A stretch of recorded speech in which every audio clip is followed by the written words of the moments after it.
Good evening. Call to order the Town of St. John Plan Commission meeting for November 20th, 2024. I would invite all that are able to stand for the pledge, please. I pledge allegiance to the flag of the United States of America and to the republic for which it stands, one nation, under God, indivisible, with liberty and justice for all. And can we get roll call, please? Joe Gomestego. Present. Pete Kildaris. John Gill, present. Russ Vogel. Present. Justin Nestor. Present. Colin McWay. Present. Ashley Abernathy.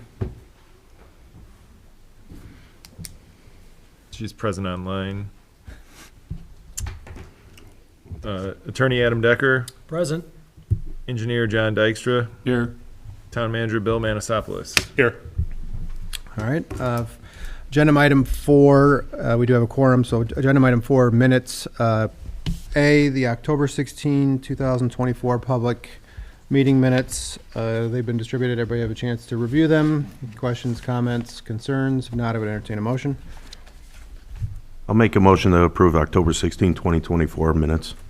Second. Motion by Mr. Vogel, second by Mr. Gomestego. All in favor, so indicate by saying aye. Aye. Opposed? Motion carries. Item B, November 6, 2024 study session minutes. Questions, comments, concerns? If not, entertain a motion. I'll make a motion to approve the November 6, 2024 study session minutes. I'll second that. Motion by Mr. Vogel, second by Mr. Emschweig. All in favor, so indicate by saying aye. Aye. Opposed? All right. Next, item 5, public hearings. We have 3 of them tonight. Just remind everybody who came out tonight, thank you for coming out despite the lovely weather outside.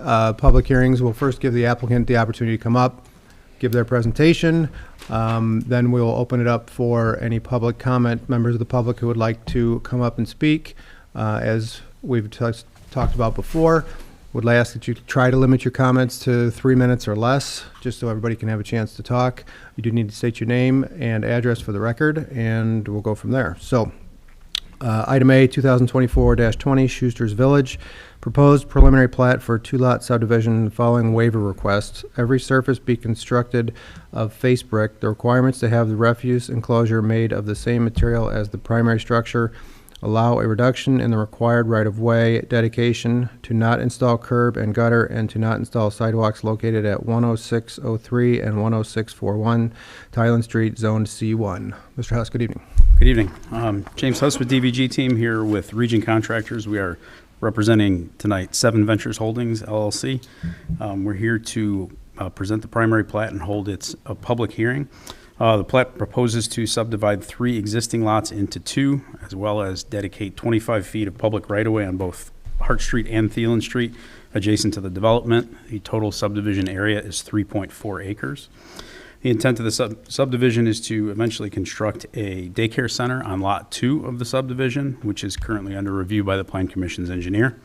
DVG has responded to all comments received related to this plat in a resubmittal dated November 7th.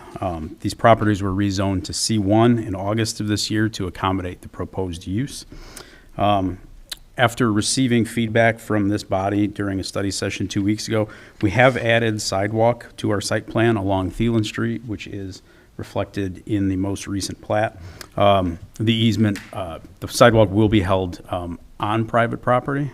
If it's not showing on this one, then this must be an old one.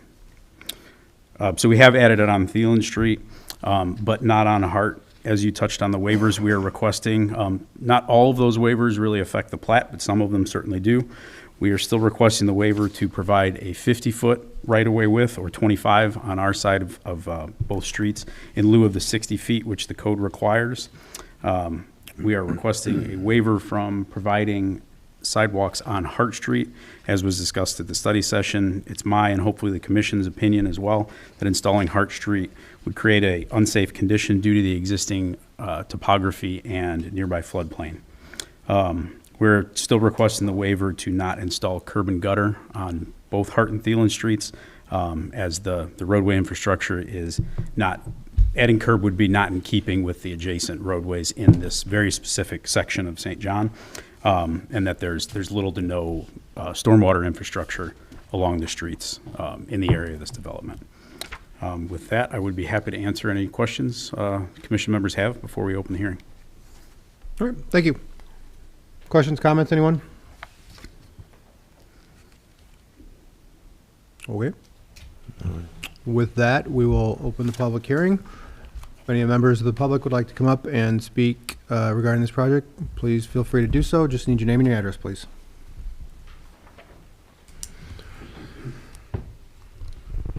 Doug Blocker, 10591 Juniper Lane, St. John. I think it's a pretty nice plan, pretty nice subdivision. I do agree that there should be sidewalks on Thielen Street. Would be nice to have them on Hart Street, but since the Plan Commission decided not to require them for the storage facility, would be nice to have sidewalks from Joliet Street all the way to Thielen Street. I don't see sidewalks going in. I do have a concern regarding the width of the right-of-way. I mean, at some point, they're not going to install curb. You're going to need, to do the street, you're going to need storm sewers. You're going to need curb and gutter on both sides. And I see someday, I think the town will be doing that. And the question is there going to be the room with just 50-foot right-of-way to do a normal street and storm sewer and everything else without having everything under the street? So I would recommend that you go with a 60-foot wide right-of-way. Thank you. Thank you. Anyone else? Going once? Going twice? And third and final call for public comment. With that, public comment is closed. Mr. Huss, would you like to come back up? All right. Questions, comments, anyone? If not, would entertain a motion regarding the applicant's request for the proposed preliminary plat for the two-lot subdivision. I'll make a motion to approve the primary plat for the two-lot subdivision.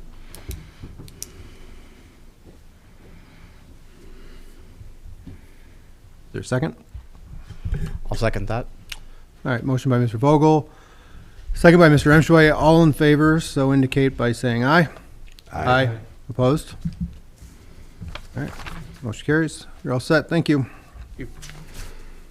Item B, 2024-27 Family Express, US 41 St. John. This is the proposed primary plat for a one-lot subdivision located on the southwest corner of US 41 and 109th Avenue. Family Express Corporation. Good evening, James Huss with DVG team again. Here along with Jim Weezer of Weezer and Wiley, representing Family Express Corporation.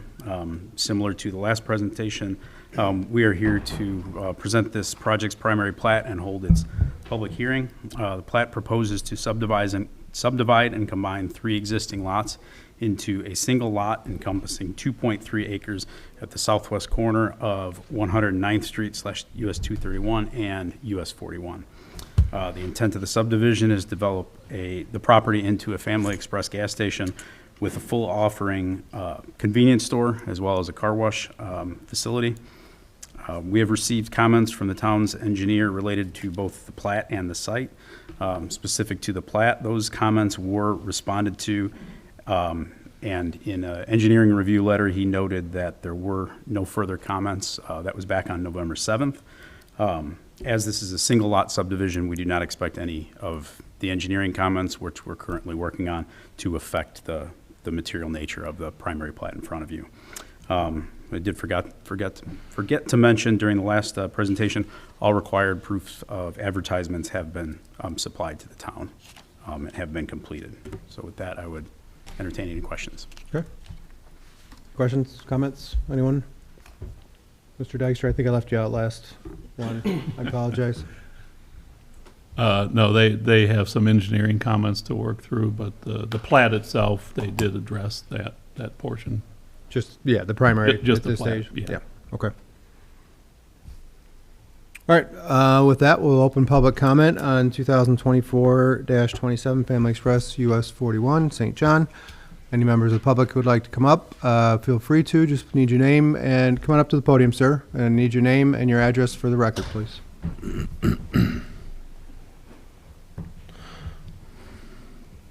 My name is Kurt Knabahans. I live at 10919 Huron Street. Lived there for 33 years. The road is dangerous. 231 is dangerous there or whatever. To propose this, first off, I didn't like the idea that you guys went to Lake County, and Lake County didn't approve it. They said the hill needed to be taken down first before this could go forward. Then you guys annexed them into St. John, and then now the ball's rolling again, okay? And second off, we don't have city water and stuff over there. Just like when you guys put the wells on 41 there by the shrine and stuff, there's no gas stations allowed because of this, right there, because the wells, they didn't want to contaminate the wells. And then you're going to let people that have septic and sewer there, you're going to put a gas station on the property within so many feet of the gas station. Then you're going to have a road hooked to Huron Street, to a residential street where my grandkids play on and stuff, and you're going to have people that are going to cut through there and stuff, come down the street, and it's just going to be an uproar. I mean, how would you guys like it if you had a gas station in your residential neighborhood, you know? I just think it's a little ridiculous that it was not approved by Lake County, then you guys annex them in, and now you're going to let it go. I've lived there for 33 years, and I'm going to have to move because I'm going to have all this commotion over there. It's crazy. That's all I got to say. Okay, sir, Mr. Navahan, sorry, before you go, I have a letter that was authored, I think, by you and your wife. See my wife. Okay, so typically I will read those into the record. Do you still want me to do that, or? Put it in the record. Okay, because you had the chance to come up and speak, so I just want to make sure that, how you wanted it handled, because I have to deal with this. I'm very upset over it because of the way it was handled. You guys can send off notices for this, but you didn't send a notice. You gotta put a little ad in the paper, which nobody reads the paper anymore, really.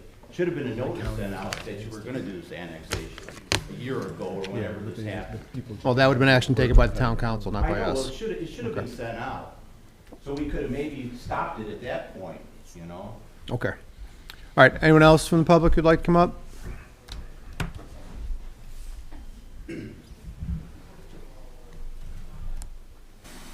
My name is Joe Kubiak. I live at 10938 Huron Street. I've been there since 1974. I've seen a lot of things go good and a lot of things go bad. But this has got to be the worst idea of anybody doing this.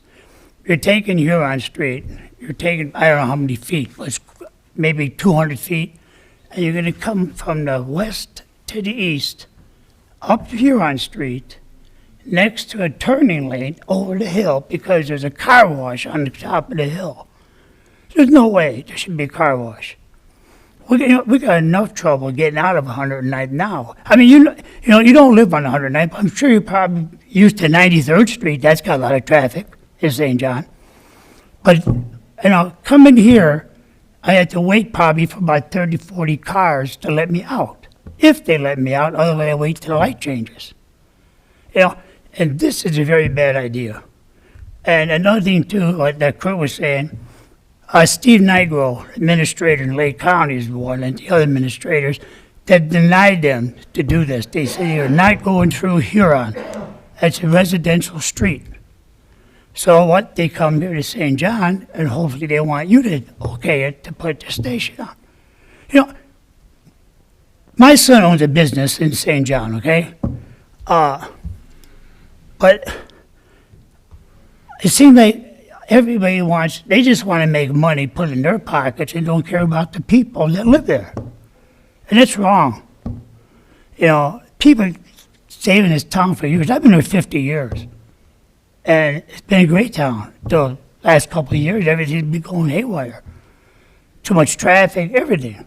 If they wanted to put anything on the bottom hill, put a restaurant on the bottom hill. Don't use Huron or that hill to come to it. The people in St. John sure would love to have a restaurant. Well, I have nothing else to say, but I think it's the wrong idea, okay? Thank you. Okay. Mr. Kubiak, same thing. I have a letter that was written by, I believe, you and your wife. Would you like that read in as well? Yeah. Okay. Thank you, sir. Anyone else from the public who would like to come up and speak?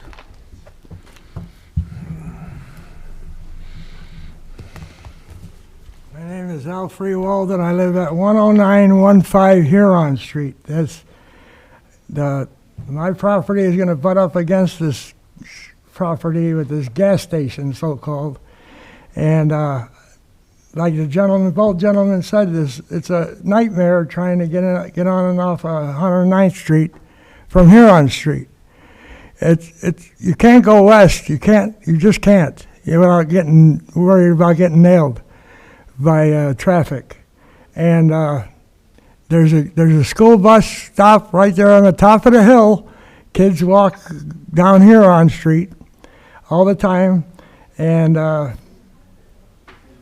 we went through this with the county, like the gentleman said. We did our beef with them and everything else like that. And like the gentleman said, we've got wells over there. We got septic and wells. You sink them big tanks in there and one of them leaks, and you're gonna ruin our water. I've been there for 10 years already, okay? And every day, twice a day, the traffic is so bad when going east and west. It's all the way from the stoplight on 41, all the way up the hill, down the hill, past the school. A mile and a half, 2 miles of traffic. And you guys thinking about this stuff, there's 9 to 10 homes in that little area there, all right? And 4 of them are butting up, including mine, are butting up against this property with this gas station. And like the gentleman said, the way that CEO and Family Express, it was already done. Why am I here? It was already done because the CEO put it in the Times paper, praising the heck out of St. John. You're so good to work with, and all that stuff. So, no matter what we say, you guys are going to do what you want to anyway. The heck with us people that pay our taxes and stuff like that, and poison our water. Go right ahead. If the CEO is here, I'll tell him straight out. Go ahead and poison our water. We'll all move out. All you guys should annex our property too, if it comes to that. All you guys care about is money. What about the animals that are there? The birds and deer. We see deer all the time over there. Sometimes turkeys even. And you're going to get somebody killed over there. It is a dangerous, where that thing is with that hill, and you got Schilling right there next door on 109th Street, waiting to be put there. But you're going to tear down all the trees and everything else like that, and clear out all the birds. When they did this the last time, 2 houses were on 109th Street. They tore them down. I had a groundhog digging underneath my garage because of this. If we wanted to live next to a gas station, we would have. We don't want to live next to a gas station. And if we do, at least we need the courtesy to let us know what the heck is going on and to try their best to take care of us, the people that pay taxes and have been there for years. But you mark my words, somebody's going to get killed. You put that thing in there. Somebody's going to get killed and destroyed, their vehicles and the school bus is right there at the top of the hill. I'll say that again. Twice a day, that school bus stops there in both directions. And twice a day, that traffic is so bad, you wouldn't believe it. You would not believe it.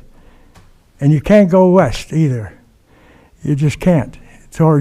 And semis and everything else come up and down 109th. There's two places coming into Indiana, Route 30 and 109th. That traffic, it is a nightmare. A nightmare. Okay. All right, thank you. Thank you, sir. All right, anyone else from the public who'd like to come up? Can I add to I don't want to, briefly, I don't want to be redundant, though. There's a lot of, yeah. This guy's house right here, okay, and this is 5 feet off of his house. He's gonna be listening to a car wash, blowers and pumps and everything. Even though this is a rental house, he's still a person. And you guys are gonna subject this guy's house to all that noise and stuff, right? And like he said about the kids getting picked up at the end of the street, you're gonna have people turning in, because they're waiting in line all the way to 41, then they're gonna turn in here for a quick route and go through the gas station and come out on the 41. Mark my words, because it's gonna happen. And I've almost got hit coming up the hill north, because there is no turn lane, but till where it cuts into the turn lane, they will actually, on top of the hill, come over into oncoming traffic and go down the hill to get in the turn lane. I've almost been hit 10 times this year because of that. And then the people, they don't care. They're all mad at you and stuff because you're trying to go up the hill or try to pull out. There's a sign there, but nobody ever listens to it. Do not block the intersection. They block it every damn day. I'm done, thank you. All right, thank you. All right, as requested, I'm going to read, so everybody bear with me a little bit. I need to read a couple letters into the record here. The first, our names are Joseph and Claudette Kubiak. We live on 10938 Huron Street since 1974. We have seen good and bad in both towns. I cannot believe this plan is going to be looked at with all the traffic we have on 109th with the cars, trucks, and kids in school buses. Please read signs, but do not comprehend what they read. People read signs, but not comprehend what they read. Steve Kill wants to use Huron Street and the lot that is residential. If this development goes through, this would be worst for the people on 109th Street. If you are to build something, build what the people want. Build a good restaurant, or do not use Huron Street as an entrance. We do not need a gas station or a car wash. We have enough of them already. Steve Kill and company wants to build this just to put money in their pockets, and they don't care about the people. I hope the St. John Board understands this. Steve Nigro and the administrators, the county turned this plan down. I hope you do not let them come into the residential area. Steve Kill comes with the plan hoping to get his way. Most of the people we've talked to do not want a gas station. Thank you, Joseph Kubiak and Claudette Kubiak. I'll just note that Mr. Kill doesn't have anything to do with this project, but that is that letter. The second one, again, bear with me, it's going to take a minute. To the Town of St. John Building and Planning Department, subject formal objection to proposed gas station driveway connecting to residential street. Dear building and planning members, we, the undersigned residents of Huron Street, Cedar Lake, submit this remonstrance to formally oppose the proposed gas station and its driveway connecting directly to our residential street. While we acknowledge that there is an existing gas station nearby, it is located across a main street where it does not interfere with residential areas and is located a further distance from residential homes. In contrast, allowing a driveway to connect this new gas station directly to our residential street presents serious safety, environmental, and quality of life risks, along with the significant negative impact to our property values. Our community relies entirely on well water, and we are gravely concerned that a gas station in such close proximity could threaten our water quality, which is crucial to our health and safety. While we are aware that the underground storage tanks are within, quote, acceptable range for our residential wells, the proximity of the tanks and the gas station present significant adverse effect to our properties, both safety and in future values, and to the residents' health. We respectfully ask the department to consider the following points as evidence of negative impacts this proposal would cause. Number one, potential contamination of well water and septic system impact. Our neighborhood depends solely on well water and septic systems for our homes, making us highly vulnerable to any environmental contamination that could occur from gas station spills or leaks. Hazardous substances from fuel or oil could seep into our groundwater, potentially endangering the health of all residents. With the inclusion of a car wash on the premises, there is additional risk. Car washes often use detergents, waxes, and other cleaning chemicals that can seep into the soil and contaminate groundwater if not contained properly. This is particularly concerning if the car wash lacks adequate wastewater treatment systems. Even biodegradable products can be harmful in large concentrations, and the increased traffic on our street brings additional contamination risk from oil, grease, fuel residue, and litter that will inevitably be present. Degraded water quality can lead to health risks such as kidney damage, neurological disorders, and cancer. In addition to the potential contamination of well water, we also have a potential impact on our septic systems. In areas where homes rely on septic systems, introducing a car wash and gas station nearby can overwhelm these systems. Excess runoff and chemical-laden water can seep into surrounding soil, potentially contaminating groundwater and impacting the effectiveness of residential septic systems.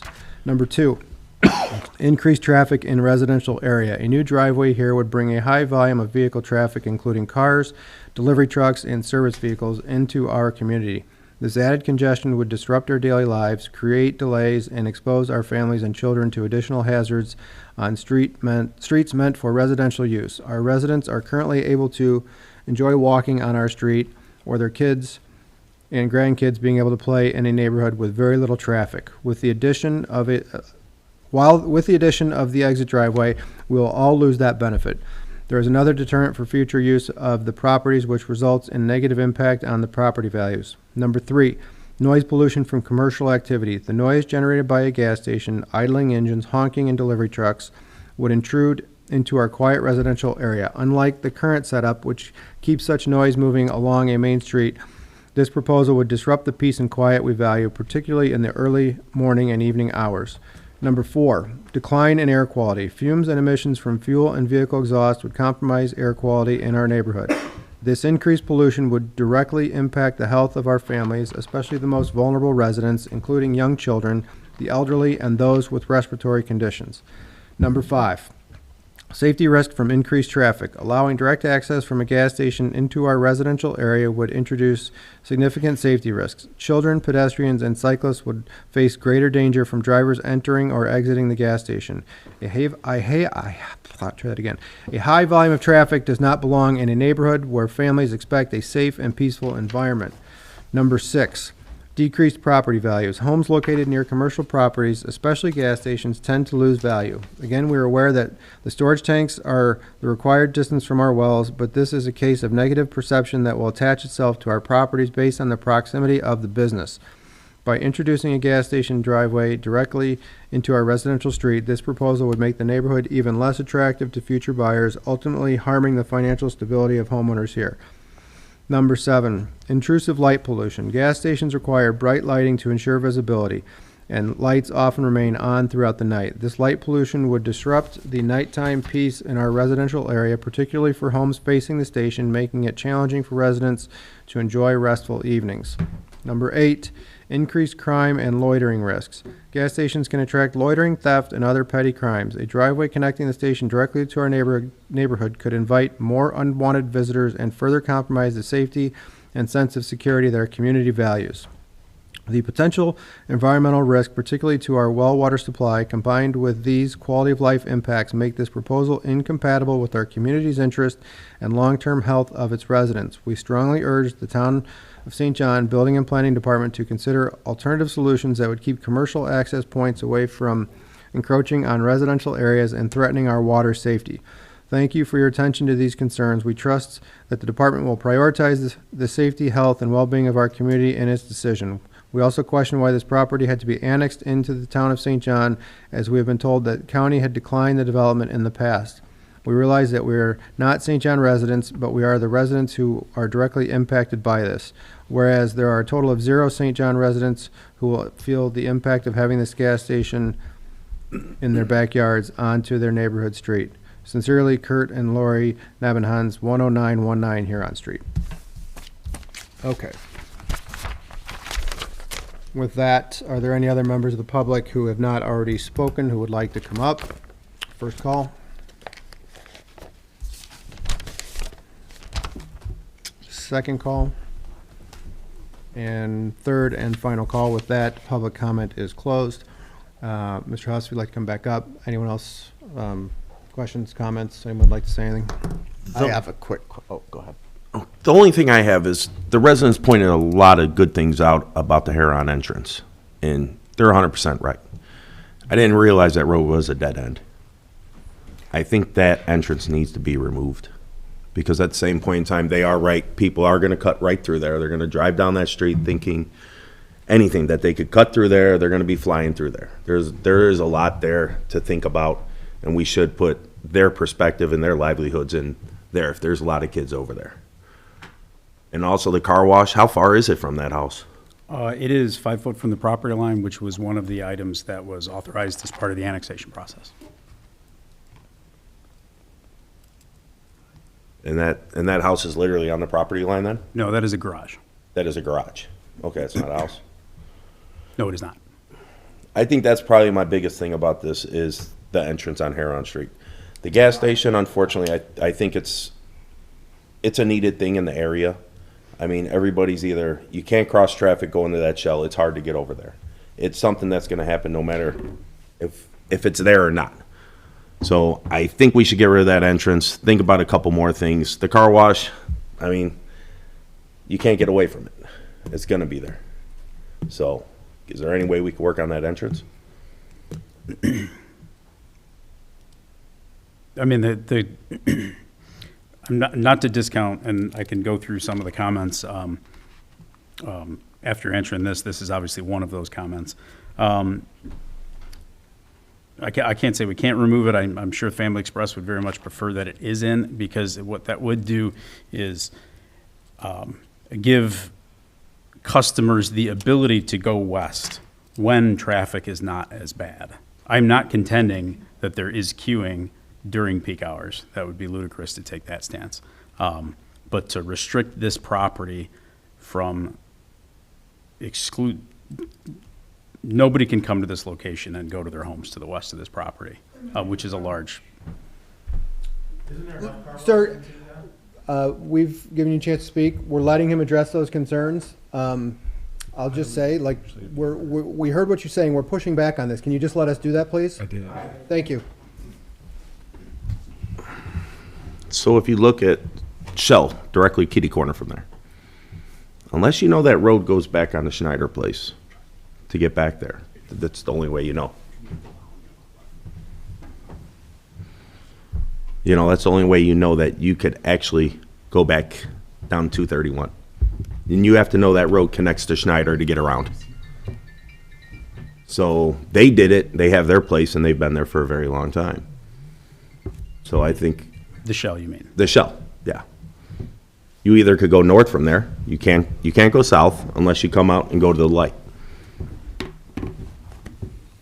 They have the same thing. They're right in, right out for off of 109th and off of 41, right? Yep. Yeah, that's the point you're making. Yeah.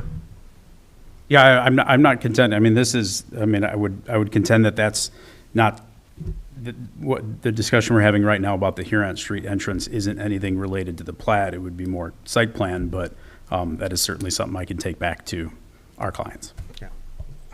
I think it would be a show of good faith. Are there, I don't mean to cut anybody short. I'm happy to answer any questions unless you would like me to. Your question here is that if the county declined your proposal, what kind of specific decline did they give you? If I recall. Why aren't you using it here? If I recall. That's Ashley online. Could you turn her up? If I can speak to that one. So I actually reached out to county, and county actually did approve a rezone for that property to allow for a gas station and a convenience store. Additionally, I know there's talk about the Huron Street, and that would be site plan. However, in talking with fire department, that road needs to be there for access for fire in order to be able to access that property for public safety. Again, that would be something we'll talk about further in site plan, but I don't know if I'd want to completely cut off that access in the interest of public safety. Okay. Let me, for the members of the public, let me explain what Ms. Abernathy is saying. So what's before the Plan Commission tonight is the primary plat, basically just allowing that area to move forward. What Ms. Abernathy is talking about is site plan, where roads will be, where a car wash will be, ingress, egress, things like that. Those things are still yet to be determined at future proceedings before this board. Fair?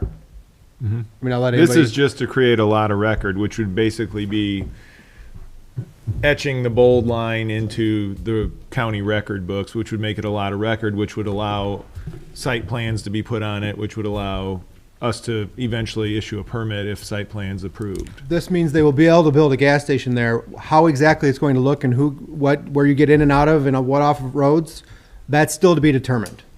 Does that help with some of the concerns that anybody has?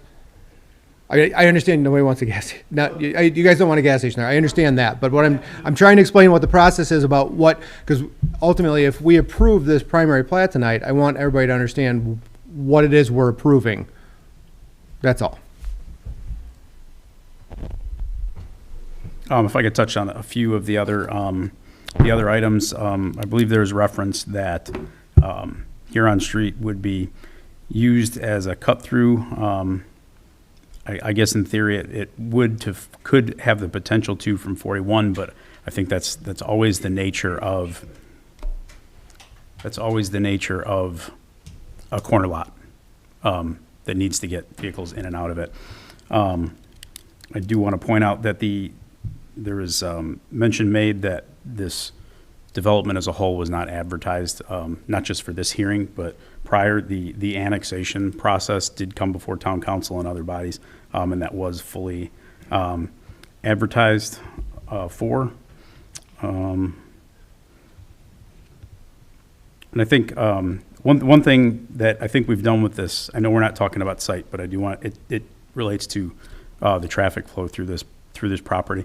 The topography of the property is very challenging, and both myself and the DVG team and Family Express realized that, and we tried to make a site that would work as cleanly. We know we're right next to 41. We know we're right next to 109th. We know the traffic problems.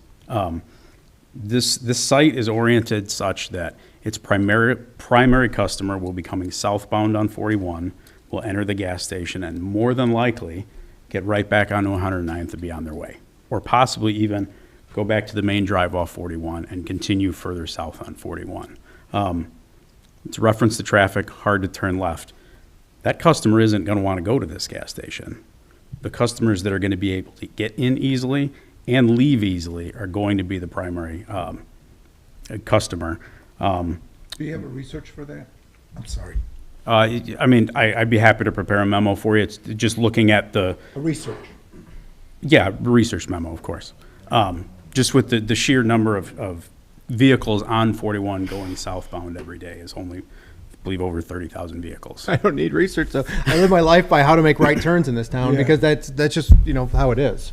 And then I'm sorry. I didn't No, remember. The other thing to note, we have reached out to INDOT as far as where the driveway we're replacing. I think we touched on this at study session 2 weeks ago.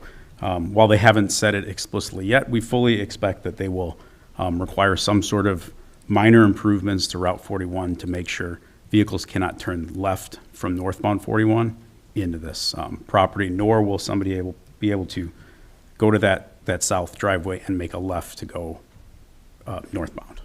So traffic patterns, it's a tricky subject.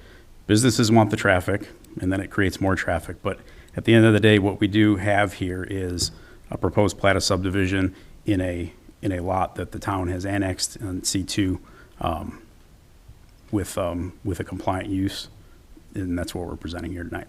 You want to speak a little bit to the improvements or the changes that'll be made as far as the lanes in front of the property on 109th? Certainly. That was a condition of the town that we were happy to incorporate through some negotiations with Family Express. Family Express by themselves will be funding some widening on 109th to accommodate. It is difficult to see on this plat, but it will be a left turn lane to Huron Street. I would say that's more so, while it does provide better access for a westbound vehicle to make that U-turn and come in that way, what it's really there for is to make sure we don't have a car trying to come into Family Express blocking through traffic on 109th, blocking residents from getting from their homes to their homes. What will there be to prevent, so somebody's going westbound on 109th, how would they be prevented from trying to turn left into the Family Express and having traffic back up all the way down to 41? Turn left into that driveway right off 109th. That is a pork chop right in, right out in it. Okay. Driveway, excuse me. Yeah. I should have pointed. So they'd have to go up to Huron then? Correct. And then there would be a turn lane for them to get into and So through they can traffic get could out go of the way. by? Yes. And is it that Family Express is giving up part of their property for that additional laneage to be put in through there? No, it will fit into the existing right-of-way. There is, I shouldn't say I don't believe they granted any land as a part of this, but just the property boundaries are actually, for some reason at this corner, very generous. I don't know if the town did a take in the past, but I mean, there's ample room and the site plan works should in the future the town need to expand turn lanes at that intersection. Okay. Anyone else? Questions, comments? I have a question. I actually would love a little bit of clarification. As this is a petition for a proposed primary plat, is this a purely ministerial task if they have satisfied all requirements from the town? Yes, Mr. Chair. So in my opinion, because this is an application for primary plat approval, at this point, the role of the Plan Commission is to review the plan as it's been presented, including the plat of subdivision, and to essentially make a determination whether that complies with the standards that are set forth in the subdivision control ordinance. And if the Plan Commission determines that it does, then it's my opinion that it is a ministerial act. There's no discretion on the part of the Plan Commission to deny an application if it meets those standards. And so that's the legal framework, I think, by which the Plan Commission should review the proposal for the plat of subdivision. And again, we're only talking about that. We're not talking about all the other things from the subdivision control ordinance that would kick in as far as lights and noise and things like that, correct? No, I'm not sure, Mr. Chair, what you mean by that. So, As far as the site plan goes, the final site plan goes. well, we're not at site plan. We're at a stage to review the plat, and the subdivision control ordinance has standards. And if it's not in the subdivision control ordinance, if it's part of the zoning ordinance, that's really not a consideration of the Plan Commission at this stage. Okay. I believe all of the standards for the subdivision are set forth in the subdivision control ordinance. So certainly when they come back to approve or seek approval of a site plan, they're going to have to establish that they've met those conditions. But that's also the test at this stage. So for example, the overall layout of the plat, the proposed road work, I mean, I think all of that, if that complies with our subdivision control ordinance, then there's no basis to deny the plat on some basis that's extraneous to, the standards in the subdivision control ordinance. And that's why it's heavily dependent on review by the engineers, those who are familiar with our subdivision control ordinance in reviewing those items and ultimately considering the approval. And I didn't ask a very good question, but that was more what I was asking about the next step when it comes to site plan and the impact and how that would play out. That's why I was asking that. You answered my question though. Thank you. Okay. Mr. Dykstra, from your perspective on the engineering side? Yeah, if I could say something that might help you. In our review letter, one comment, which was basically to say there's no further comments on the plat itself, the primary plat. We had 30 comments on the engineering and plans and calculations, and so they have to work through those yet, and that would be the site plan step. So, and maybe I didn't distinguish between the plat and the rest of it, but the plat itself, we did clear that. So. Okay. Excuse me, Mr. Chairman and members of the Plan Commission. I'm Jim Weiser. I'm the attorney for the project. And one thing I felt compelled to say, Adam just said, about what the purpose of a primary plat of subdivision is. It's the way Indiana law has defined it, and that is that it's if the standards, or as a former partner of Mr. Deckers used to say, the concrete standards, if the concrete standards of the subdivision control ordinance are met, then that you have no discretion but to approve it. It's a ministerial act. I know that's confusing to people, and I appreciate it. I'm not at all saying anything negative about the comments of the adjoining property owners, those legitimate comments. They're just at the wrong time and at the wrong location to be made. And I further understand what the folks are saying about annexation. So there's no, I want the record to clearly reflect that the petitioner has followed the letter of the law, both in the annexation process and in this process. It's just that the standards, or not the standards, but the statutes that control annexation and by which you have to operate are entirely different than these are. And so sometimes I know what happens, that's just exclusively at the town council level, and you're here at the plan commission level and you don't have direct, knowledge of that, or you're not sometimes privy to it. And I get that. So when it comes to you, you're kind of saying, wait a minute, this has happened. But that process, that statutory process, takes months to complete. So and the notice that we publish is the notice that's required by law. That's what we have to do. That's what we're required to do. And that demonstrates or shows that it's a law. Annexation doesn't happen overnight. Annexation takes at least 90 to 120 days under the statutes to accomplish. And it took that and more in this particular instance. And that's where, in all due respect to the property owners, that's when the issues they're speaking of tonight should have been raised, or could have been, could have been raised. And that's the process. It's just like a rezoning. That's where, but that would be in front of you. If it was a rezoning process, then of course that would be raised here, and that would be the appropriate time to do it, not at the subdivision approval. Not because we're trying to skirt anything, but we've complied with the law. That's what the law in the state of Indiana says.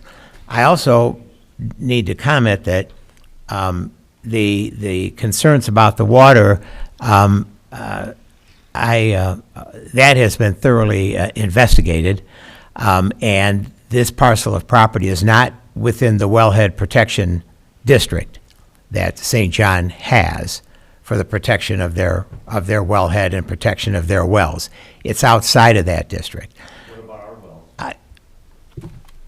I don't know. Do I respond to? No, I don't want to do the outbursts? back and forth. So I'm just, if you would just want to conclude your remarks. then Yeah, we'll- and that's all I'm going to, because that question was raised by the first remonstrator about the wellhead protection program. I just want to make sure, for the record and for everybody to know, that's been thoroughly investigated, and it's outside of the district. So I think with that having been said, and with what Adam said, that's all I needed to comment on. Thank you. All right, questions, comments, anyone else? If that, public hearing will be closed. And there's no other, Can I have a question? If not, okay, no.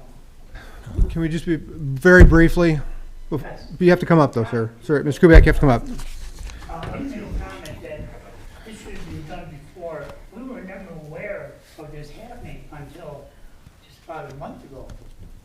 We had no information. What if you don't get the newspaper? Oh, we would have been there. You know what I mean? Go against it. What if you don't get the newspaper? Okay. How are you supposed to- I'm not going to sit up here and have you guys yelling at us. So I was trying to give you an opportunity to make more constructive points, but I'm not going to get yelled at about whether there was notice and everything else. The town council has already annexed this property in. It is within the town, corporate limits of the town of St. John. We're here to deal with the primary plat today. So, anyone else, questions, comments? If not, I would entertain a motion.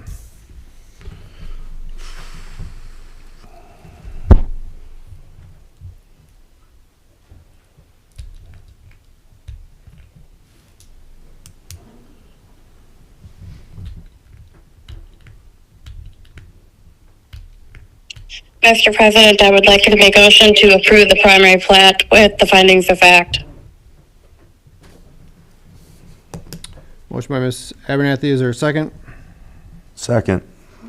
Second by Mr. Vogel. Any further discussion on the motion? If not, all in favor, so indicate by saying aye. Aye. Opposed? Aye. Nay. Nay. Try to keep count. We're 4-2 then? Yep. Yeah. Motion carries 4-2. Thank you very much. Who were the nays? I'm sorry. Mr. Gomsagel and Mr. Emschway. All right, and with that, public hearing and all proceedings there too on 2024-27 are concluded. Agenda item C, 2024-28, The Grove. Proposed rezone to PUD for a proposed mixed-use development of single-family detached and single-family attached homes at 8408 West 101st Avenue, St. John, Indiana, at the intersection of a Park Place and 101st Avenue on the north side of 101st Avenue, zoned open space, approximately 169 acres. Olthoff. Good evening, Commissioner members. Ed Rechtenwald with Olthoff Homes. We are located at 8051 Wicker Avenue here in St. John, Indiana. We're before you tonight asking for recommendation for a PUD rezone on our Grove property. Before I get going, we made some changes. I'd like to hand out some documents, if that's okay. Just 1 second. Gentlemen, I'm sorry, can we just, you can chat outside, thank you. Sure, please come up. Is it the same as what we're looking at on the screen? Yes. Thought you might want to paper. I always feel obligated when you bring them, so I, same thing with Steve when he brings his papers. I just want to make sure they're the same. If that's okay. So as you can see in the packet that I hand out, we have three sheets. The first is the original plan that we approached the commission with many months ago, and that we decided not to move forward with, given some of the commentary that we received back. You will see on that plan we had a multitude of detached single-family lot sizes ranging from 60 to 70 to 75 to 80, and many paired cottage units on the plan. The total unit count on that plan was 303. In the last few months, we worked heavily with staff to try to get to a plan that would suffice. And so if you flip to the next page, pages 2 and 3 of the handout, you will see the updated version of what we came up with. You're probably wondering why there's two plans. We are in the process of working with the residential property owner at the intersection of Park Place and 101st to acquire that property.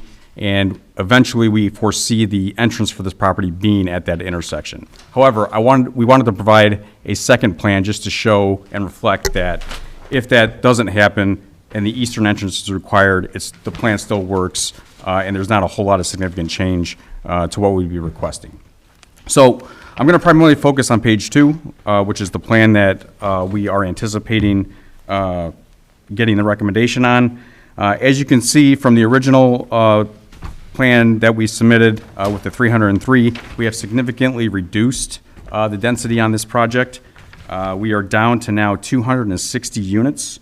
That is a 43 unit reduction. It's a 14% total project reduction from the original plan. Also gone are the variable single-family detached lot sizes. You'll note that now all lot sizes that are single-family detached are 80-foot wide, as indicated by the blue color in the plan. In addition, we increased the single-family lot quantity from 139 to 160 units. That represents a 15% increase in the single-family detached lots. We also significantly decreased the attached product lots. Those have shifted now from 82 on the original down to 50. That's a 40% reduction from the original plan. In total, this project density is now reduced from 1.8 units to 1.5 per gross acre. We've also gone back and re-looked at our architectural standards. You will note now that All the single-family homes will now incorporate composite siding as part of the project, so that's LP or cement siding. We've also increased our masonry requirements on half of those lots. We increased those to 30% from what was originally a knee wall masonry, so now there's 30% more masonry on those homes. Finally, we still are proposing to provide roughly 9 acres of amenity area on the west side. That was always planned that way. We fully intend on leaving the west side of the area west of the creek as that 9-acre amenity area. We had a dog park in there. We had a playground in there to service our community. We also are still going to provide the Klein Avenue right-of-way, the future Klein Avenue right-of-way as part of the project, and incorporate obviously the frontage improvements that are required of us through the St. John ordinances on 101st Avenue. So that's curb and gutter on 101st. We'd do our D-cell, XL lanes as part of our entrances and things of that nature. So we would meet all ordinances in that regard. And then finally, the one thing I would point out is that we are also going to have an 8-foot wide path along the frontage of the property. Again, that was part of the original plan. We intend on keeping that as part of this project. That provides the pedestrian connectivity from our community down through the gates and potentially into the Gates new park. So those are some of the major changes that we've done to this project. Again, we've reduced the density. We're down from 303 units to 260 units. We've increased the single-family detached lot sizes from a mixture of 60, 70, 75, 80. They're all now a standard 80-foot wide lot. And we significantly decreased the paired cottage section of the project from that 82 lots down to 50. So with that, I'd be happy to answer any questions. I think we're scheduled for a public hearing tonight. I can answer staff questions now and any additional public comment after that. So the cottages are the pink ones on here, right? Yes, cottage homes are the pink, are represented by the pink color on that plan. Okay. And the cottages are getting LP siding and or concrete, or how are we working that? No, so just the single-family homes are now slated for the composite siding. The paired cottage homes are still the .44 vinyl with the knee wall masonry. And then you said something about masonry that some of them are going to be, I didn't catch you. I haven't even got that paperwork yet to read that, but where are you at with that? Or are they going to be all the same look, or some here, some there, or what are you doing? Well, we like to vary the streetscape in our project so we don't have a monotonous look. All our homes have a knee wall masonry, so that's about 15% of the home 3 foot up, elevation. roughly. Yeah, so roughly somewhere in there. We've increased that on half of the single-family lots. So we're going now 30%, which would probably take it up to the garage line, okay? And the reason why we did that is because we have a couple of styles that we feel the thinner masonry plays well with. The new farm style looks that are very popular today, that masonry look on those homes, it looks better. It just looks a little more consistent if it's a thinner line on the front elevation, side elevations, things like that. The Craftsman also plays better with kind of a thinner elevation, or thinner masonry elevation as well. So that's why we've kept it. We're committed to increasing it. We'd like to try to keep it, as anti-monotonous as we can. So you'll have a lot more variation, kind of the way this is set up, than we would normally if we just have kind of our standard knee wall. So If that makes sense. I think we should still look at the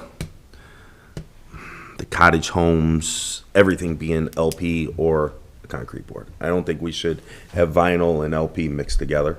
Okay. I don't know how everybody else feels about that, but I'd like to see it all the same. Okay. I mean, I'd give it a better look and look a heck of a lot nicer. Okay. Because as we all know, vinyl will fade, vinyl will make a lot of racket, vinyl will blow off a house. I've seen it. I would say that I agree. Having two drastically different exterior materials in the same development is an interesting choice. And what about the house? When will you know more about that as far as the entrances? We are rapidly approaching a conclusion on that, so I would suspect, by the time we come back if we get the opportunity to come back for primary, we should have that pretty much solidified. It would flow better if it tied in with Park Place, We agree. obviously. We Yeah. agree. Well, I mean, my comments are I'm much happier with this proposal as far as the density goes. I mean, if there was things that came out of the first proposal was the density and the building materials. So I think that there's been good progress as to both of those, subject to Mr. Vogel's comments about the cottages. So I'm happier to see that from my perspective. Agree. I- agree with what you guys said. I agree, they came out with a better plan this time. That's what the process is for. So, all right, any other questions, comments from the commission? If not, we are here on a public hearing for the PUD, so we will open that portion. At this point, I would invite members of the public, if they would like to come up and speak either for or against the project, please feel free to do so. Again, just need your name and address for the record.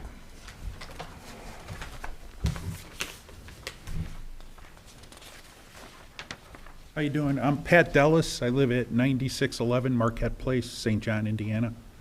My lot backs up to, I believe, it's going to end up being the 9 acre you're talking about? Yeah, you're west of the creek in Renaissance. I'm west of the creek. Yep. So you'd be backing up to the 9 acres, correct? Okay. What are your plans for that 9 acres? What are you going to do with that? Sure.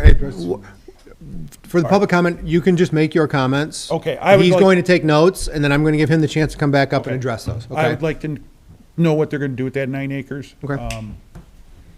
Basically, you know, it's nice having a farm field behind my house, and not having any neighbors back there. Get a lot of wildlife back there, a lot of geese land back there. I mean, you're talking thousands of geese land back in that area, which is nice. Kind of makes you not feel like you're in a city. I'm just curious kind of what their plans are. Are they, you mentioned something about like a park. Are you going to have bike paths or anything like that? You know, and then are you guys getting any sort of reassurance that, you know, 2 years down the road, they don't decide, hey, we're going to build on this now? You know, and decide that they're going to run a street across the creek and build some homes back there. So I'd like to find out if there's any guarantees about that. And that's it. Thanks. Thank you.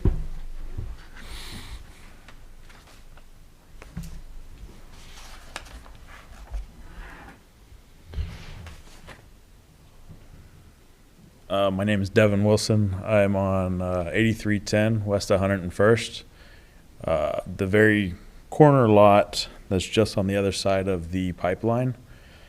We are just trying to figure out, I mean, like the gentleman before me said, it's been nice watching, you know, the geese, the wildlife, watching the corn come up, go down.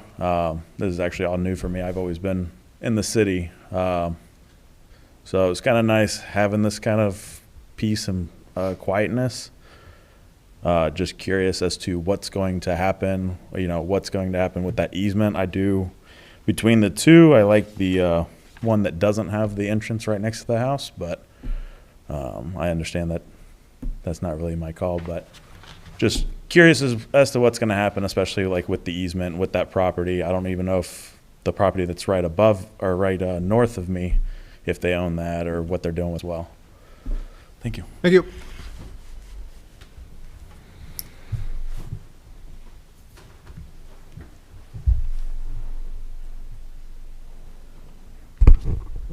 Doug Blocker, 10591 Juniper Lane. I'm glad to see a big improvement to this plan. However, I still have some concerns. With 101st Avenue, they're talking about putting in the acceleration lane. In my opinion, at that entrance, there should be a left turn lane installed, like there is further down to the west. You got left turn lanes for those streets.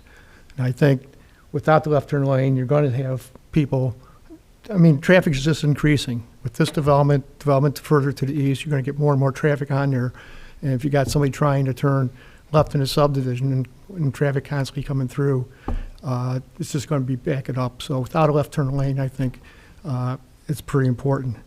As far as Klein Avenue would go, I'm still not clear as to, are they dedicating the right-of-way, or are they just preserving it so that the federal government and the town could come in and purchase the right-of-way?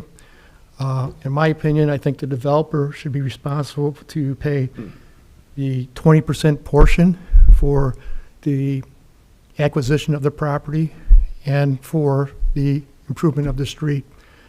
And also, I'm not sure if, when Klein Avenue gets put in, if public sidewalks can be part of that site, part of the project.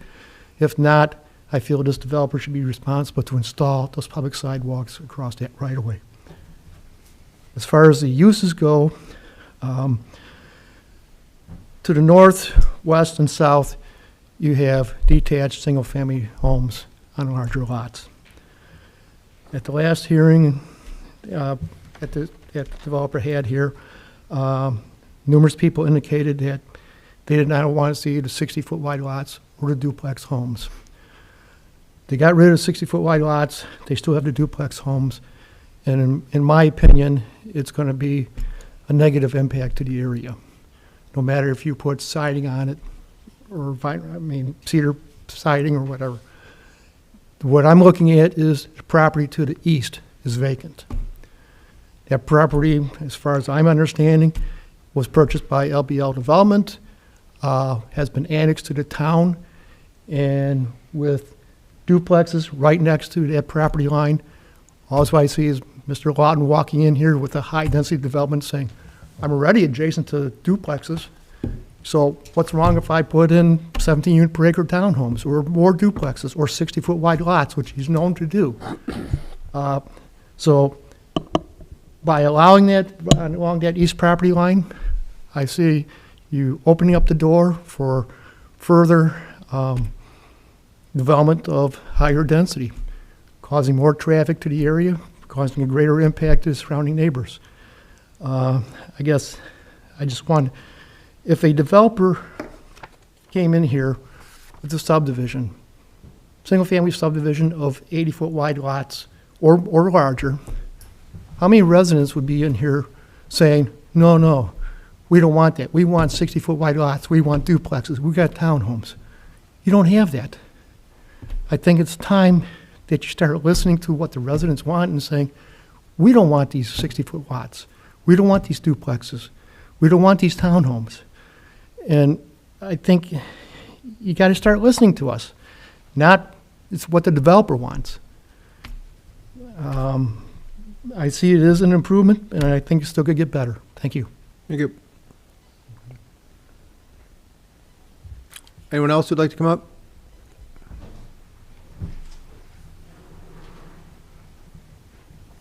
Good evening. My name is Steve Solomon. I live at 9665 Marquette Place. I'm not really opposed to the development. That was probably always going to happen. My primary concern is the traffic. I'm concerned that Villaggio and Renaissance are going to become a thoroughfare. I think there needs to be two ways that people can exit, not just from 101st Street, because eventually many of those people have to get to 93rd. I'm concerned about them coming through the south entrance. I don't know the name of the street on the third and fourth phase of Garden Way goes out. Garden Way. And it goes all the way around, and then you turn right on Villaggio and go there or to Renaissance. And there are going to be a lot of cars there. There are going to be a lot of cars passing through there unless there's access from the development to Blaine currently. I know that eventually they want to have Klein come down. But if they can get traffic going to Blaine north to 93rd, then they can go wherever. That's my primary concern. And whether that's going to be done in the first phase of this, that would obviously be a concern, whether there's going to be a turn lanes. And so, my primary thing is I want to know if there's going to be a traffic study. If somebody's going to do a traffic study to find out, the responsible way. I've been here 10 years, and we've seen traffic increase a lot. The only other thing I'm concerned with, I'm moderately concerned about the animals. We've seen foxes, coyotes, deer. We've seen some bald eagles. There's a lot of hawks.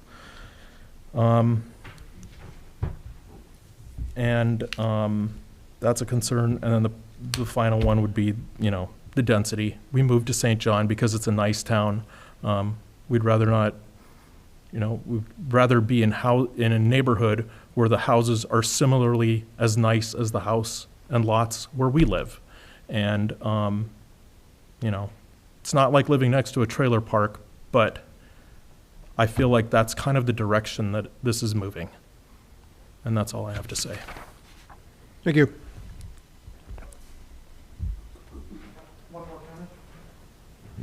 Brief, please.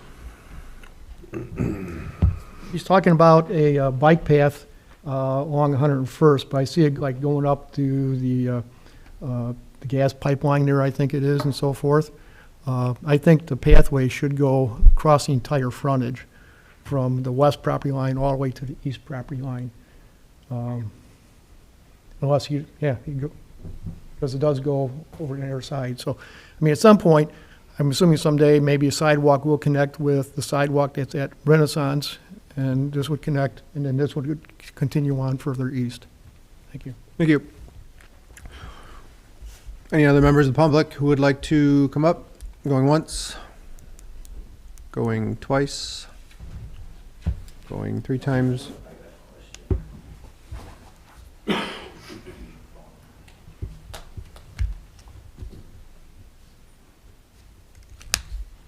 How you doing? I'm Ron Hennessy. I live on 7973 West 96th Place in the Grouse Point subdivision. My house would be the house that street is gonna, right there. I'm right on the corner. My concern, so Klein Avenue has already been approved? That extension's gonna come through over the wetland area? It hasn't. It hasn't? I'm not sure the status of that. Okay. All right, that was one of my questions. I was wondering, you know, how you guys were gonna get around that, the wetland. And since that street comes through into, 96th Place, construction traffic, when these houses are being built and the roads are being developed, what is the plan for, no construction coming through there? As far as, muddying up the streets, taking care of it, if it does get muddy, from all the contractors using 96 to get to Blaine to get in and out. That's one of my my question. Okay. I'm concerned with that. And, we're kind of landlocked in that Grouse Point subdivision where we can't get out, like on bikes, the kids, to the other subdivisions without going down Blaine. And a couple years ago, I had gotten something in the mail from St. John saying that they were going to connect all the bike paths, make it all, accessible to all the different areas, and nothing has happened in our area. And so when we're riding the bikes, we can't get out of the subdivision without, putting the bikes in our car and taking them to one of the bike paths. I was just wondering if there was any kind of, project to help with that. And then one more thing, right on Blaine and 101st Street, I think there was an accident there just 2 nights ago. There's only one stop sign, and that's Blaine heading south. 101st Street is just, there's no stop sign, and traffic just flows left and right. And it's really difficult. The traffic backs up. Why couldn't you put a stop sign on the east and west side of 101st Street to regulate that traffic, just like how it is on 93rd? I just thought I'd bring that up. I mean, I don't know if it's the right time or not. I can speak to that. We're in the process of checking some different options there for traffic. Yeah. We are in the. I mean, now that they did some electrical work through there, they cut down a lot of the brush on the north end of 101st Street.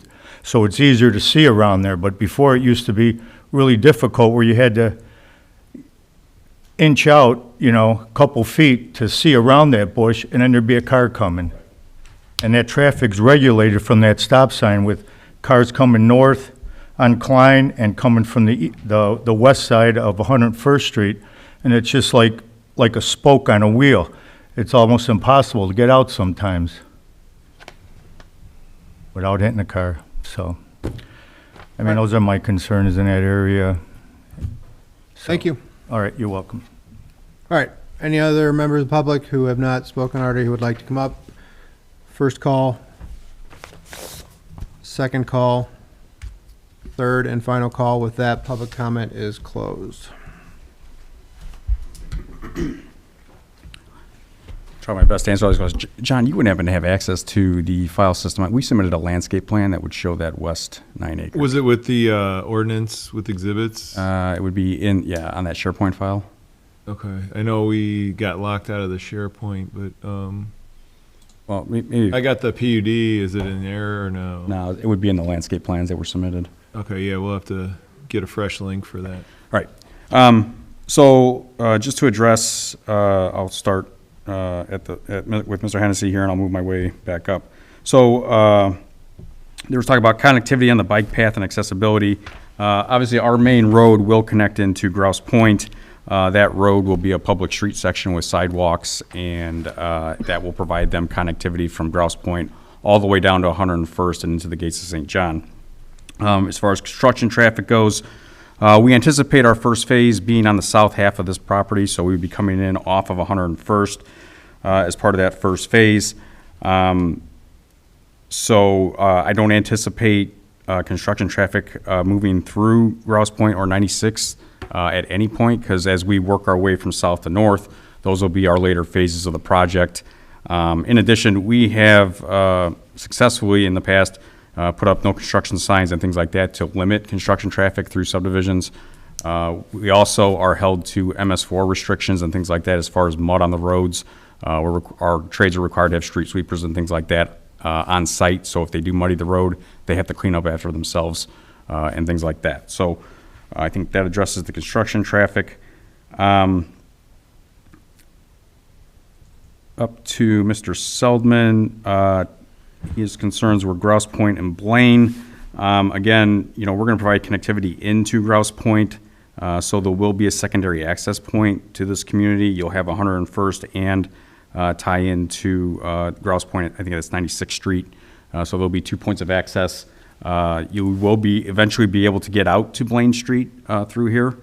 So that will provide that connectivity to Blaine, and then up north, and then the ability to head north or south out onto Blaine.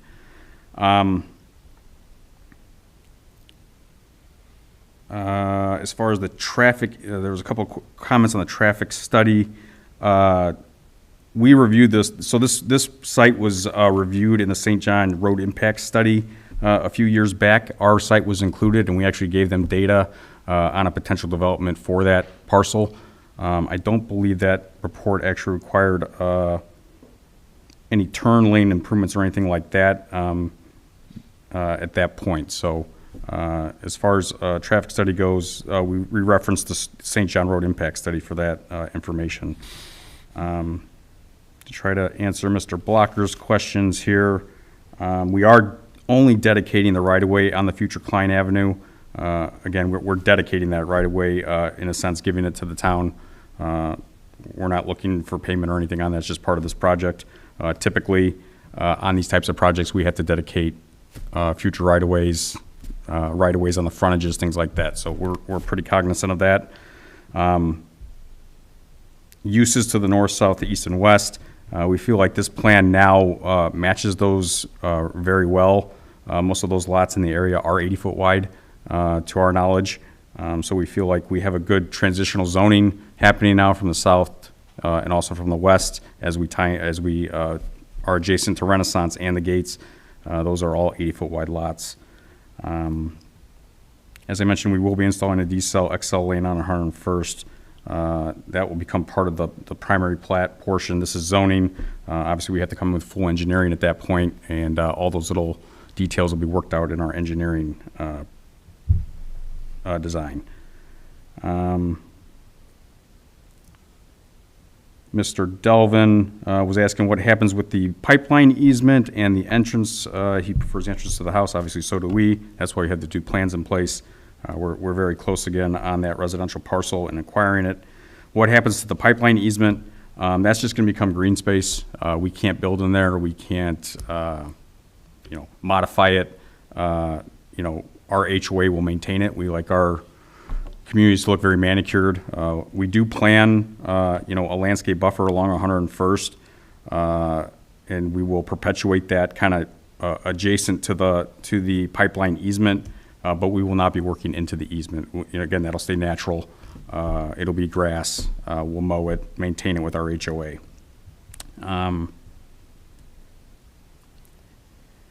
Mr. Dulles was asking again about the 9-acre park to the west. I wish we could get our landscape plans up, but if we can't, I'll kind of describe what we had there to begin with. So we're showing the trail system connecting into the west. So there's an existing farm field culvert that's in place that crosses that creek. We'll be utilizing that culvert to put a trail through there and provide access to that western parcel. Our original plan was to have a park playground for our residents. Again, this will be all HOA maintained. A park and playground for our residents, and then a dog park. In previous public hearings on this project, we committed to a landscape buffer along Renaissance. Obviously, we're willing to do that as part of this proposal as well, so that we can help soften any kind of views to that parkland area. But right now, it's programmed for a dog park, playground, and I think we had a gazebo area in there as well. So that's part of that area. Just to speak to the wildlife and things of that nature, we do not plan to touch almost 92 acres of this site. The north and west half is all wetland and floodplain. That's all going to stay very naturalized. It gives the opportunity for the wildlife and all that to find that area still. So we don't plan on touching it. A big significant part of this will remain natural in its current state. I think that's everything. I'd be happy to address Mr. Emshway, correct? You're close enough, yeah. That's me. Yeah. So in regards to the siding, we can't commit at this point to upping the siding spec for the duplex. We will make those similar to the single-family lots. So that'll be the composite siding, whether it be Hardy or LP, and then the masonry. On the whole subdivision? On the whole subdivision, the masonry units. So I'd be happy to answer any other questions, try to address any other concerns at this time. As far as... Oh, go ahead. Go ahead. No, I was asking if there's any questions, please. Oh, okay. One resident, I don't remember which one, mentioned having sidewalks going as far as Renaissance, connecting that a little bit. Is that happening, or?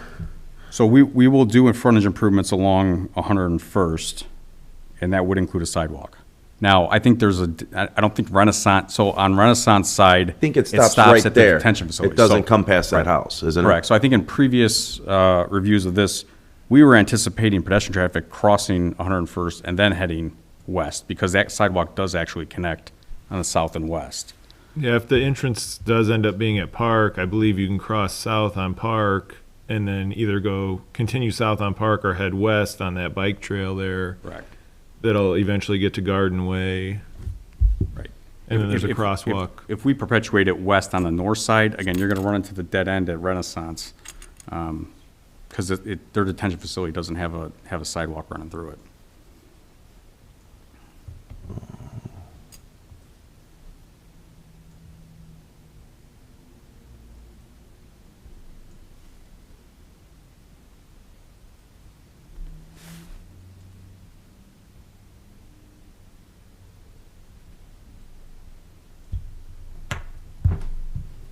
Yeah, it does stop right there in Garden Way. Yeah, so you're missing that whole side of Renaissance there, but you could cross them here, grab the sidewalk there, and then get to Renaissance. You're gonna have people cross that road twice to get to Renaissance? Is that what you're saying? I think they would have to, is what they're saying, yeah. Because there's a lot of traffic on that road. There is. That's why I don't know if it's possible, but a left turn lane, if you're going east to turn into this project, would probably be pretty nice right there at Park Place though, too. I think that works well when you're at the North Gate entrance over there, just as far as the traffic flow, from my perspective, because I'm a frequent user of that Park Place and 101st intersection, and it can get pretty busy. So, just for future discussion purposes, when it does come down to actual site plan, so. Sure. All right, anyone else, questions, comments? There being none, at this point, on the proposed rezone, I think it is, our options are a favorable, an unfavorable, or no recommendation. Any motion with any of those three should also reference the findings of fact.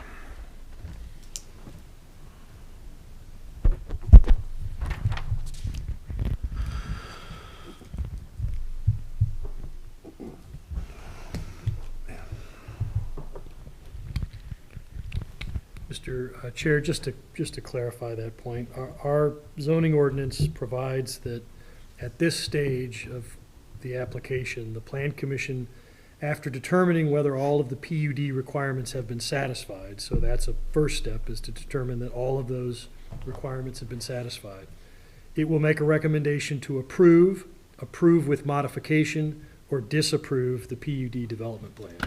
So that's what's being considered tonight, I believe, if the Plan Commission is so inclined to do that. So it has to make a finding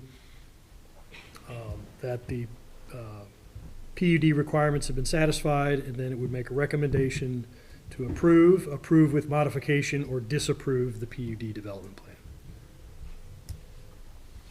Thank you. So with them just, I'm a little lost on this part. With them just saying, James, is they say they're going to do the LP siding, do we need that in writing, or would that be a later on step?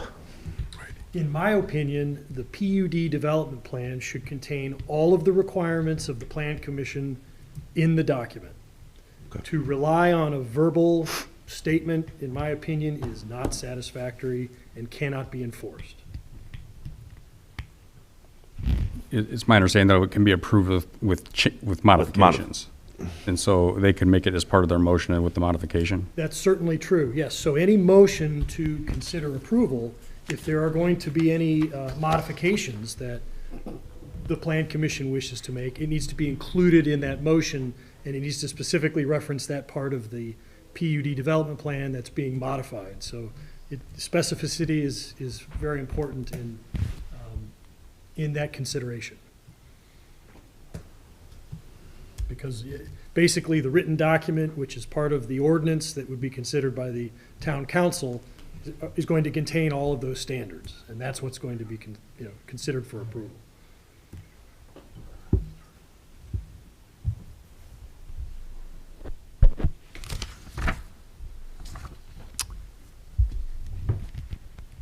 That clear your question? Yeah. All right, I'll make a favorable recommendation. Yeah, I'm thinking about how to phrase something, but I'll make a favorable recommendation for the rezone to PUD contingent on the siding material being changed from vinyl to composite siding for the paired cottage homes.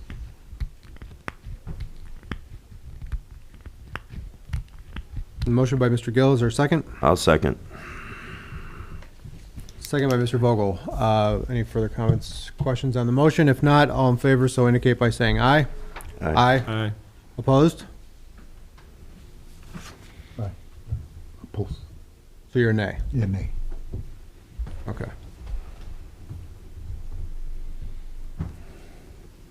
I didn't hear. 5-1. 5-1. 5-1, okay. All right. Thank you for your time. Set, thank you. With that, public hearing on 2024-28-28, The Grove, is now closed.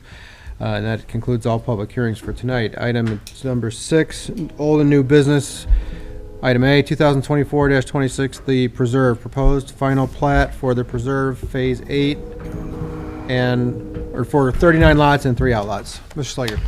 Good evening, Jack Slager with Schilling Development, representing the Preserve. We are here tonight requesting final plat approval for the Preserve Phase 8. This is the final phase of the original Preserve and consists of 39 lots and 3 outlots, one of which is the park in the Preserve, and all 39 lots are what we consider premium lots. They're all 100-foot wide or more by at least 150-foot deep. So this will be the final phase for the original Preserve, 39 premium lots. All right. Questions, comments? None. No. None. I would entertain a motion to approve the proposed final plat for the Make a preserve. motion to approve the final plat for the Preserve Phase 8. Motion by Mr. Gill, second by Mr. Gomsegel. All in favor, so indicate by saying aye. Aye. Opposed? And that'll be 6-0. Very good. Thank you. Thank you.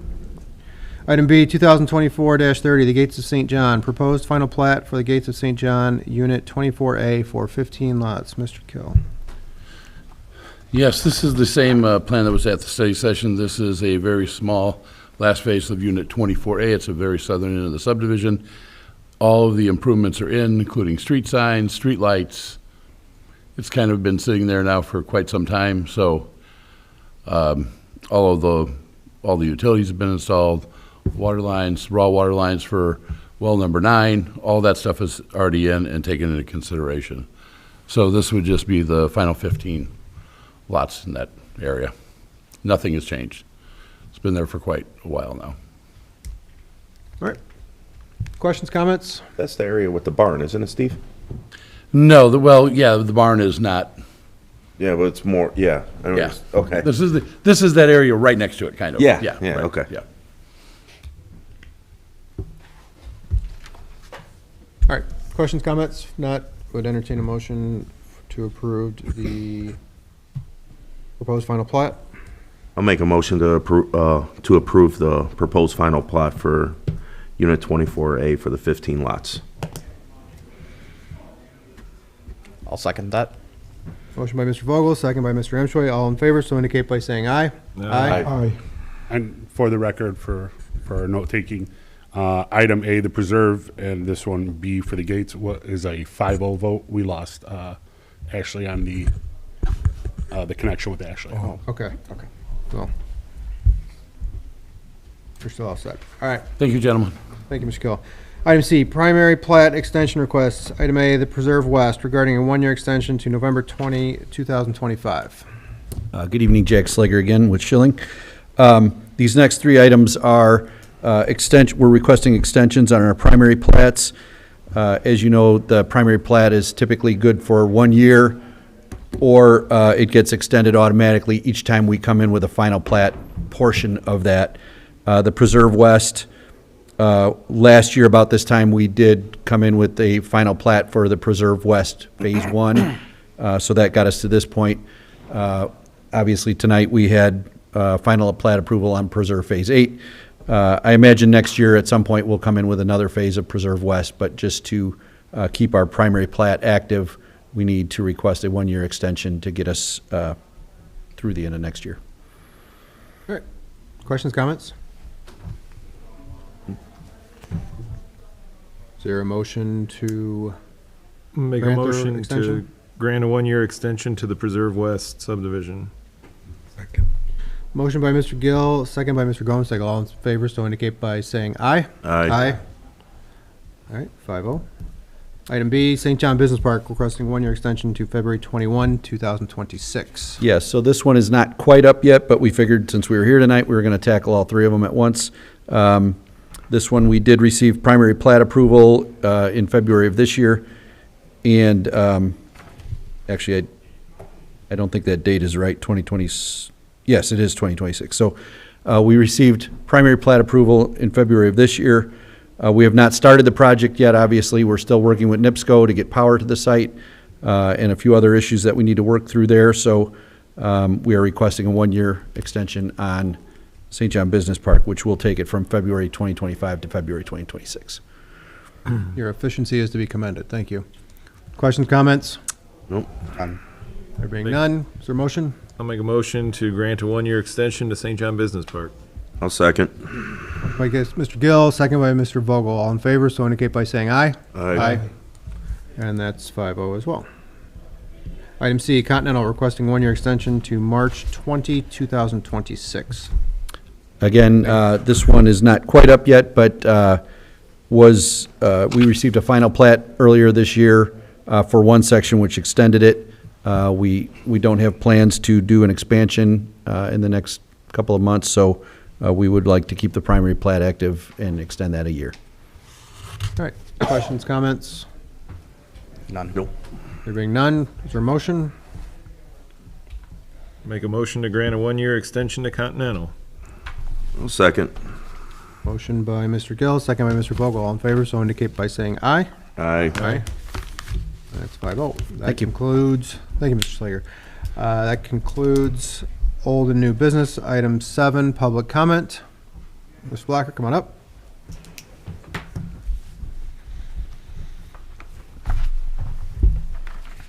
Doug Blocker, 10591 Juniper Lane, St. John. Just got a couple questions, I guess, or concerns. For, I guess, what is now the gates of St. John, east of Klein. Originally, the development was called East Gates.